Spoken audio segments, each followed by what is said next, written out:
Olá, seja muito bem-vindo ao nosso canal Bíblia Talk. É um prazer imenso estar com você aqui hoje. Meu nome é Renato e hoje nós vamos estudar a lição de número 7, que traz como título Um Reino que se Dividiu. Nós estamos estudando nesse primeiro trimestre a revista Conectar Mais Jovens, que traz como título Livros Históricos. Eu espero que você esteja gostando dessas lições. Sem mais demora, nós vamos aqui ao texto de referência que está em 1 Reis, capítulo 11, no versículo 30 e 31. E sucedeu que, ouvindo todo Israel que Jeroboão tinha voltado, enviaram e o chamaram para a congregação, e fizeram rei sobre todo Israel. E ninguém seguiu a casa de Davi, senão a tribo de Judá. 1 Reis, capítulo 12, no versículo 20. Nós temos, como sempre, também a verdade aplicada. E a verdade aplicada diz: a divisão e a soberba levam à destruição de um reino poderoso. E como sempre, a nossa revista tem 3 objetivos. Quais são os objetivos dessa lição de hoje? Primeiro, conhecer a trajetória do rei Salomão. Segundo, apontar os motivos que levaram à divisão do reino. E em terceiro lugar, compreender a era dos reis do norte e do sul. Você está preparado? Então vamos lá. Vamos juntos para o primeiro tópico dessa lição, que traz como título Reinado de Salomão. Mas antes de nós entrarmos nessa lição de hoje, eu gostaria de te lembrar que se você ainda não é inscrito no nosso canal, que você se inscreva agora.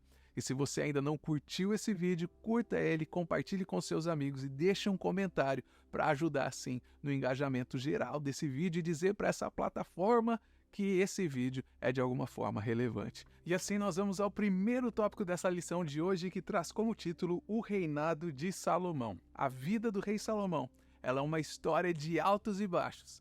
E essa vida dele nos ensina sobre a liderança, nos ensina sobre a fé e principalmente sobre as consequências das nossas escolhas. Mas antes de nós falarmos sobre as realizações, sobre a sabedoria, os desafios de Salomão, nós precisamos voltar um pouquinho para trás. Nós precisamos falar sobre o reinado do pai de Salomão, o rei Davi. E se você não conhece Davi, Davi é uma figura central nas escrituras sagradas. Davi não é apenas lembrado por ser um guerreiro, por ser um líder de Israel, mas ele é principalmente lembrado pelo seu coração, que era completamente devoto a Deus, apesar de todos os fracassos e fraqueza humana que ele apresentou na sua história. Foi sobre o reinado de Davi que Israel se consolidou e virou uma nação forte. E então, com essa Israel unificada sob a direção do rei, o rei Davi, ele personificava uma combinação de coragem e de fé. Salomão é o filho de Davi com Betseba.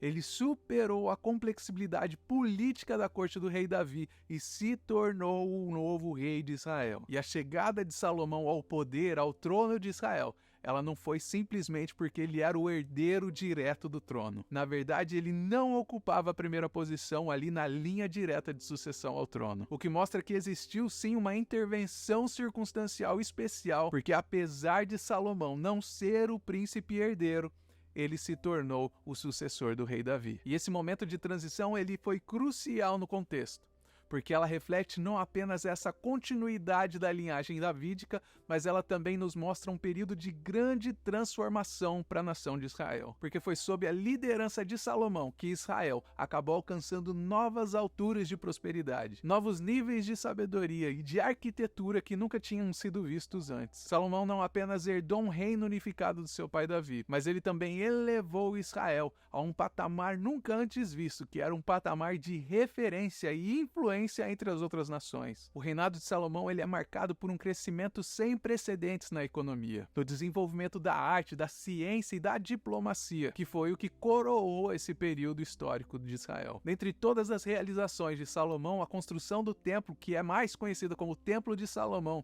ela se destaca pela sua grandiosidade e também pelo significado espiritual e cultural que aquele templo tinha para o povo de Israel. Você pode encontrar a descrição detalhada de como era esse templo lá no primeiro livro de Reis, capítulo 6, versículos 1 até o 13, e também lá em 2 Crônicas, capítulo 3, do versículo 1 até o 14. Esse templo de Salomão ele era o símbolo tangível da fé do povo em Deus. E ele também representava o compromisso de Salomão em honrar o legado do seu pai, o rei Davi. Davi, ele sempre sonhou em construir um lugar onde Deus pudesse permanecer, onde a presença de Deus poderia habitar entre o seu povo. Então a construção do Templo de Salomão foi um marco na história de Israel. E esse marco representa um período de paz e prosperidade para aquele povo. E as escrituras, elas detalham cuidadosamente esse processo de construção desse Templo de Salomão. Então nessa construção eles usaram materiais de grande valor.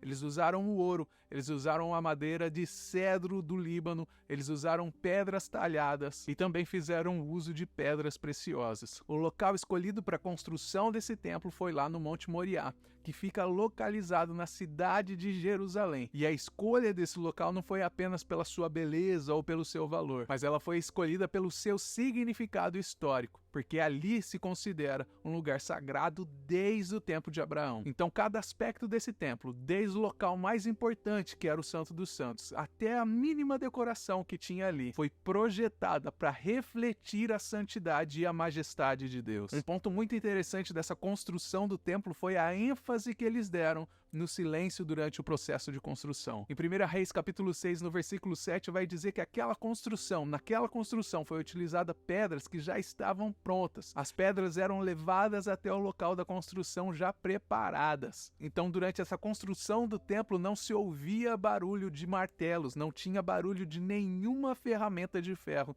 naquele local. E esse detalhe, ele revela para mim e para você a santidade atribuída àquele templo, a reverência que eles prestavam diante daquele templo, e o respeito e a humildade perante a casa que estava sendo construída, a casa que era a casa de Deus. E depois de muitos anos aconteceram várias coisas que nós vamos ver ao longo desse estudo que nós estamos fazendo aqui no nosso canal, que hoje, atualmente, lá no Monte Moriá, ao invés de nós termos um templo de Salomão ou um templo dedicado ao nosso Deus, nós temos lá a Cúpula da Rocha, que é um monumento islâmico. Então nós vemos que esse reinado de Salomão, mesmo sendo marcado por sabedoria e prosperidade, acabou caminhando para um final que serve para mim e para você como um lembrete que as nossas escolhas trazem consequências. A queda do rei Salomão é o tema central dos capítulos finais da história dele. O livro de 1 Reis, capítulo 11, ele revela que com as alianças políticas que Salomão fazia, que geralmente era selado com um casamento com as princesas estrangeiras, acabou introduzindo a idolatria a Israel,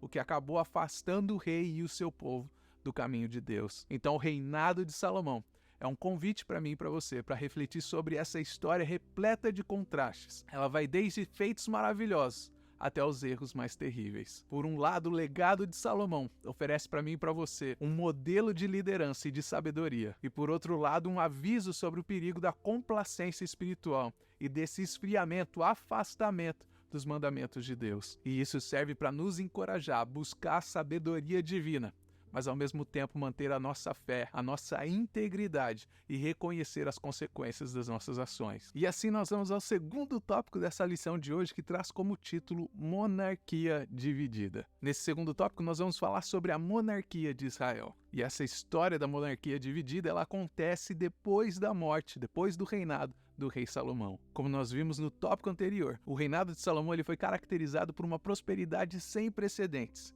E além disso, ele também fez feitos monumentais, como a construção do Templo de Jerusalém. Então, sob a superfície deslumbrante dessa prosperidade, dessa grandiosidade, existia uma insatisfação que crescia cada vez mais, que se escondia no meio do povo. E essas insatisfações, elas estavam enraizadas ali nos pesados tributos e na exigência do trabalho forçado que era imposto por Salomão, para que isso pudesse financiar o estilo de vida dele e também os projetos grandiosos que ele tinha. Enquanto o rei construía monumentos maravilhosos e expandia o seu reino, o custo disso tudo ficava nos ombros do povo. Eu não sei se você já entendeu isso na sua vida, nos dias de hoje onde a gente está vivendo, mas esse mesmo estilo de governo acontece todos os dias em todos os países, em todas as capitais. O governo não produz nada e até hoje continua sendo assim. O governo, para conseguir fazer qualquer coisa que eles façam, eles precisam do seu dinheiro, eles precisam do dinheiro do contribuinte. E Salomão acabou forçando seu próprio povo a contribuir um pouquinho mais, o que acabou plantando no coração daquele povo uma semente de descontentamento e acabou desestabilizando aquele reinado. O que deixa bem claro para mim e para você uma primeira lição sobre a importância da liderança, do rei, nesse caso, de equilibrar a prosperidade da nação com a justiça e sensibilidade à necessidade do povo. Essa situação de Israel ela acabou chegando num ponto mais crítico com a ascensão de Roboão, o filho de Salomão, quando ele chegou ao trono. Porque ao invés das coisas acabarem melhorando, elas pioraram de vez. Roboão, quando ele assume o trono, ele começa a enfrentar investidas e demandas do povo para que ele aliviasse os impostos que haviam sido colocados sobre o povo durante o reinado do seu pai Salomão. Só que ele se recusa a atender esse pedido da população e acaba mantendo essa carga fiscal sobre eles. E essa decisão foi o start para a insatisfação entre as tribos de Israel, o que acabou desencadeando um movimento de rebelião que rapidamente acabou ganhando muita força. Então, o reino do norte de Israel acabou escolhendo seguir Jeroboão, que era um líder que prometia mudanças que o povo tanto desejava. Já Judá, que era o reino do sul, que foi a parte que ficou no sul, ela permaneceu leal a Roboão, que era o filho de Salomão. E foi exatamente assim que dois novos reinos surgiram. Cada um com uma liderança, cada um com um governo diferente. E agora aquele reino que Davi tinha dedicado a sua vida inteira para unir diante da presença de Deus depois da morte de Saul, agora estava completamente dividido. E essa divisão foi muito mais do que uma simples separação territorial, mas ela evidenciou e intensificou conflitos de desigualdade, conflitos econômicos, religiosos que naquela época já marcavam aquela sociedade. E essa ruptura desse reino acabou revelando as profundas divisões e insatisfação do povo que se escondiam ali sobre a superfície, mostrando quanto essas tensões, as tensões internas daquele governo, podem afetar a estabilidade de uma nação. E Jeroboão ele foi o ponto central dessa divisão que aconteceu em Israel. Antes, Jeroboão ele era um oficial no reinado de Salomão. E ele se destacou muito pela sua competência e pelas suas habilidades, o que fizeram dele um líder muito influente. Só que a crescente popularidade de Jeroboão, somada com uma profecia que ele tinha recebido não sei de quem, que ele seria o governante, que ele seria o rei de Israel, acabou desafiando o poder e o reinado de Salomão. Então, ao perceber que Jeroboão ele estava representando uma ameaça ao seu reinado, o rei Salomão ele vai acabar tentando se livrar de Jeroboão. E essa atitude do rei acaba levando Jeroboão a se exilar, a fugir para o Egito. E essa ira de Salomão contra Jeroboão ela foi motivada pelo medo de perder o controle sobre o seu reinado e também pela tentativa de preservar a sua dinastia. Só que o que acontece, meu irmão? Só que após a morte do rei Salomão, Jeroboão ele volta do seu exílio no Egito e ele começa a liderar uma revolta contra o rei Roboão. E é justamente essa revolta liderada por Jeroboão que acaba levando à divisão dos reinos. E para consolidar o seu poder e evitar que os habitantes ali do reino do norte fossem para Judá, que era o reino do sul, para adorar lá no templo do rei de Salomão, que ficava em Jerusalém, Jeroboão acaba estabelecendo dois novos centros de culto. Um ficava em Betel, o outro ficava em Dan, e nesses centros ele acaba introduzindo uma nova forma de culto, uma nova forma de adoração, introduzindo os bezerros de ouro. E essa medida não apenas solidificou a divisão ali política, mas ela também provocou uma separação religiosa e espiritual que foi muito significativa naquela época, criando assim um abismo entre aquilo que tinha sido ordenado por Deus nos preceitos religiosos, no segmento da lei, e aquilo que aquele povo estava fazendo atualmente naquela nação. A divisão do reino, ela acaba reconfigurando o mapa político de Israel, que agora nós temos Israel e nós temos Judá, levando à decadência espiritual marcada pela idolatria. Esse era o reino de Israel unificado no tempo de Saul e Davi, e depois dessa divisão que aconteceu no reinado de Roboão, o mapa ele acaba ficando dessa forma, ele acaba ficando com a parte de Israel no norte e a parte de Judá no sul. Então esse foi o resultado dessa revolta que aconteceu liderada por Jeroboão. E essa história ela é muito importante porque ela não apenas nos mostra sobre a importância de uma liderança justa e da fidelidade à fé, mas ela também nos mostra sobre as consequências profundas das nossas escolhas, tanto para os líderes quanto para os seus seguidores. E para as nossas igrejas nos dias de hoje, a história sobre a monarquia dividida, ela acaba nos fazendo pensar sobre a importância de nós estarmos sempre unidos e de nós termos sempre uma atenção com qualquer tipo de idolatria que sempre tenta entrar no nosso meio, sempre tenta estar dentro da casa de Deus. Esse momento da história, ele é crucial porque ele nos lembra que nós temos que estar sempre buscando a orientação de Deus em tudo aquilo que nós fazemos na nossa vida, colocando Deus no centro das nossas vidas. A história do reino dividido é um convite para mim e para você, para que nós possamos viver uma vida de uma forma que demonstre o amor de Deus, que demonstre a justiça de Deus e a misericórdia de Deus em cada uma das nossas ações. E assim nós vamos ao terceiro tópico dessa lição, que traz como título a Era dos Reis. Nesse terceiro tópico nós vamos falar sobre um capítulo da história, onde a linha entre a divindade e a política, elas estão entrelaçadas. E essa história é a história de dois irmãos, na verdade dois reinos irmãos, Israel e Judá. E essa história deles, ela é pontuada por profecias de advertência, por exílio e por uma incessante busca de redenção. Essa história do Reino do Norte, especificamente falando sobre o Reino de Israel, ela vai nos mostrar uma história que foi marcada por decisões que acabaram jogando o povo em uma profunda crise espiritual, política e social. E o motivo dessa bagunça toda que eles estavam enfrentando foi porque eles adotaram a idolatria que foi iniciada por Jeroboão. Jeroboão, ele foi o primeiro rei após essa divisão que aconteceu do reino unificado de Israel. A expressão que nós vemos lá em 1 Reis, no capítulo 15, no versículo 34, diz que andou em todos os caminhos de Jeroboão. Isso significa que todos os outros reis que vieram depois de Jeroboão, eles andaram no mesmo caminho que ele. Eles andaram num caminho de apostasia e desvio da vontade de Deus. Criando esses dois templos, ele buscava evitar que o povo fosse até Jerusalém para adorar o Senhor, e essa era uma estratégia para consolidar sua autoridade política sobre as 10 tribos do norte. E além disso, Jeroboão estava inaugurando uma nova era de idolatria em Israel.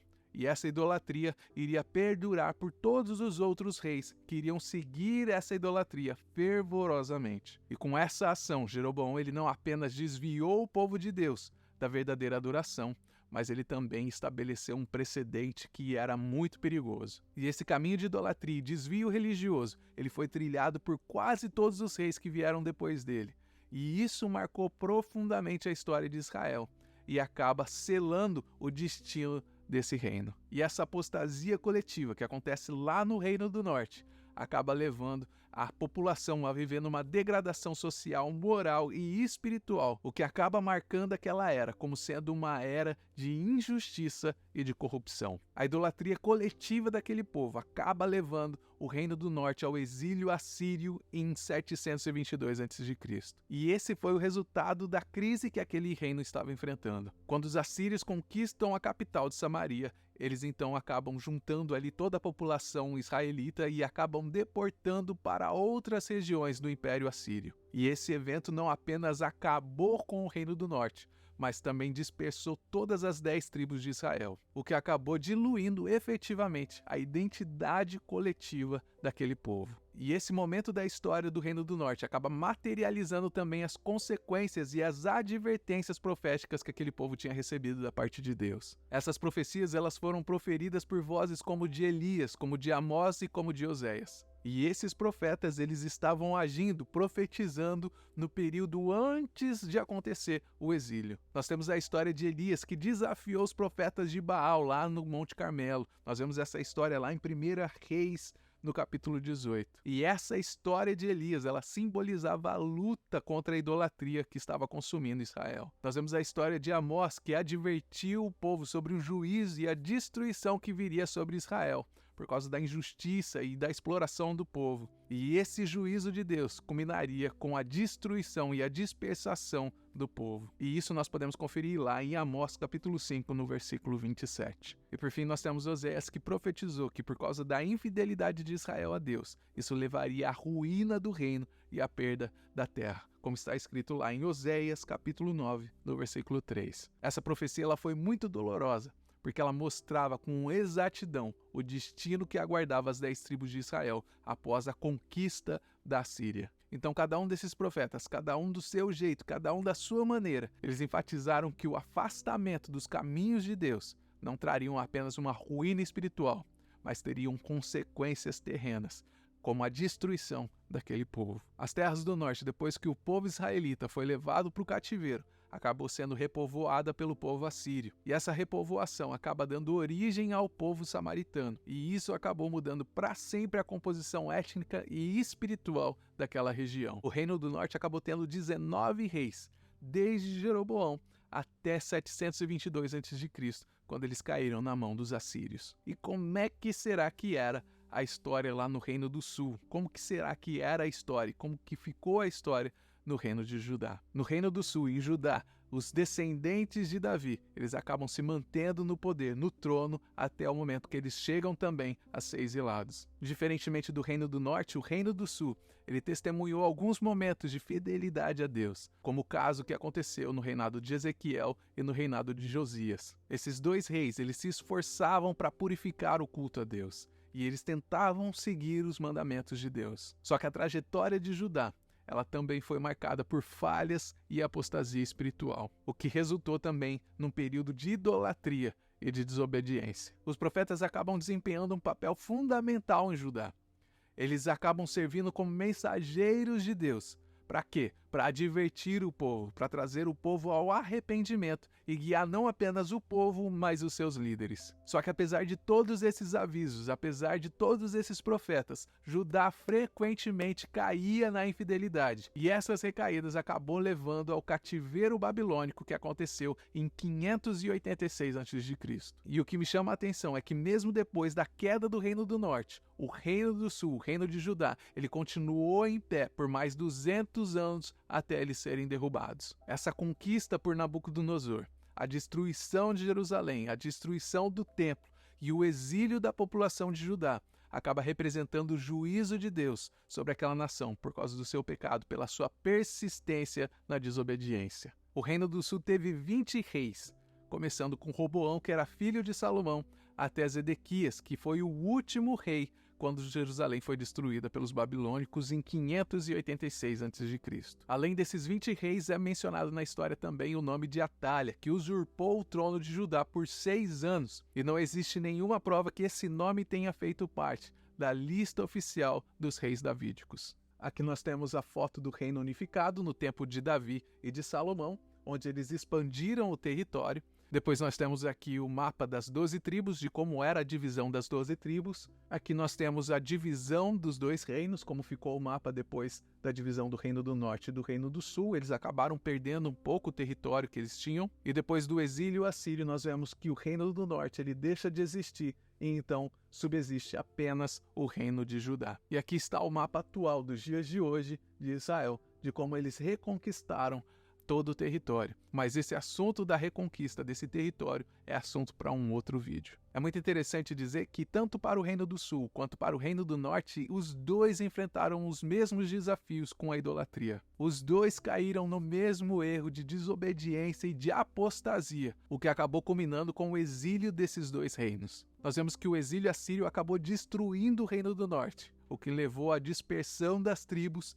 e à alteração demográfica e religiosa daquela região. Já por outro lado, nós vemos o exílio babilônico de Judá, só que ele teve uma diferença muito grande do exílio que foi sofrido pelo Reino do Norte. Porque o Reino do Sul, o Reino de Judá, eles acabam retornando depois de muitos anos e acabam reconstruindo ali o seu território. Só que a extensão do território e a influência do Reino unificado de Davi e de Salomão nunca mais foi reconquistada. E isso tudo não apenas reflete as consequências da desobediência daquele povo a Deus, mas também reflete e destaca a resiliência daquele povo e a capacidade de renovação espiritual do povo judeu. A história do reino dividido de Israel e de Judá, ela serve como um lembrete para mim e para você da fidelidade de Deus, da advertência profética e da esperança de restauração, mesmo diante das adversidades mais severas da nossa vida. Porque toda vez que o coração do homem ele é dominado por algum tipo de idolatria, o seu destino final será a queda. E assim nós chegamos ao final dessa lição de hoje, trazendo a conclusão que diz: a degradação moral, política e distanciamento de Deus levou o povo de Israel a experimentar trágicas consequências. Eu espero do fundo do coração que você tenha gostado dessa aula, que você tenha aprendido um pouquinho mais. E se Deus quiser, nós nos vemos no próximo vídeo.